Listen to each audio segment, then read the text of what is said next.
విన్నపిస్తున్నాము. Raster పాయింట్లు సరిచేసి mains exam పెట్టాలి అని మేము అభ్యర్థిస్తున్నాము. అయితే దీనికి ఒపీనియన్స్ పోల్స్ స్టేట్ మొత్తం కూడా తీసుకుంటాం కాబట్టి మెజారిటీ పీపుల్ కూడా ఈ పోలింగ్కి హాజరయ్యి మీ యొక్క అభిప్రాయాన్ని తెలియజేస్తారని కోరుతున్నాం. మెజారిటీ పీపుల్ ఒపీనియన్ ఉంటే ఖచ్చితంగా గవర్నమెంట్ అనేది రాస్టర్ సరిచేసి మెయిన్స్ పరీక్ష అనేది నిర్వహించడం జరుగుతుంది. కాబట్టి ఖచ్చితంగా అభ్యర్థులందరూ కూడా ఒపీనియన్ పోల్స్కి పెట్టండి మా యొక్క విన్నపము. అలాగే ఈరోజు గ్రూప్ 2 పరీక్షనే కాదు, ఏ ప్రభుత్వం వచ్చినా కూడా ఏం చేస్తుందంటే ఈ ఉద్యోగ పరీక్షలకు వచ్చేసరికి విద్యార్థులతో ఆటలాడుతుంది. మొన్న కానిస్టేబుల్ పరీక్ష కూడా అది గత 2021-22లో ప్రిలిమినరీ జరిగితే ఇప్పటి వరకు మెయిన్స్ కూడా జరగట్లేదు. ఇక్కడ ఒక పరీక్ష అంటే 6 నెలల్లో 1 సంవత్సరము ఉండి చదువుకొని వెళ్ళిపోవడానికి ఇక్కడ ఆర్థిక స్తోమత గలలు ఉంటారు.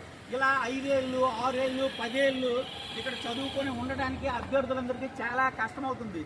అలాగే ఇక్కడ ఏంటంటే గవర్నమెంట్కి ఒకటే విన్నపం తెలియజేస్తుంది.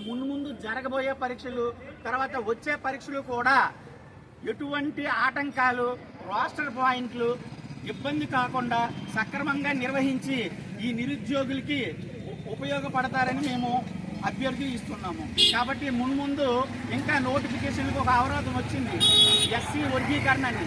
అది కూడా గవర్నమెంట్ వెంటనే దాన్ని పరిష్కరించేసి ఎస్సీ వర్గీకరణ క్లియర్ చేసేసి రాబోయే డిఎస్సి నోటిఫికేషను అలాగే క్యాలెండర్ నోటిఫికేషన్లు అన్నీ కూడా ఎటువంటి ఆటంకం లేకుండా ప్రిలిమినరీ నుంచి మళ్ళీ మెయిన్స్ వరకు సక్రమంగా 6 నెలలు లేకపోతే 8 నెలల వ్యవధిలో పూర్తి చేసి నిరుద్యోగ అభ్యర్థులందరికీ మేలు చేస్తారని కోరుతున్నాము. ఇది మా విన్నపము. దయచేసి ఇటువంటి ఆటంకాలు మరోసారి రిపీట్ కాకుండా చూడాలని అభ్యర్థిస్తున్నాము.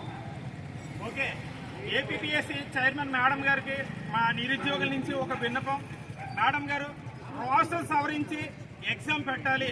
దీనికి ఒపీనియన్ పోల్ అనేది మీరు కండక్ట్ చేయండి. స్టూడెంట్స్ నుంచి రెస్పాన్స్ని బట్టి మీరు చర్య తీసుకోండి. ఇది మా న్యాయమైన కోరిక కాబట్టి ఈ సమస్యను పరిష్కరిస్తారని ఏపీపీఎస్సీ చైర్మన్ మేడం గారు కూడా విన్నవించుకుంటున్నాం. ఒపీనియన్ పోల్ అనేది పెట్టండి. రాస్టర్ పాయింట్ సవరించి ఎగ్జామ్ పెట్టాలి. ఒపీనియన్ పోల్ ఈ 92,000 మందికి నుంచి ఒపీనియన్ పోల్ అనేది తీసుకోండి. మా అభిప్రాయాలను సేకరించండి. సేకరించిన తర్వాత ఎగ్జామ్ పెట్టండి. Thank you.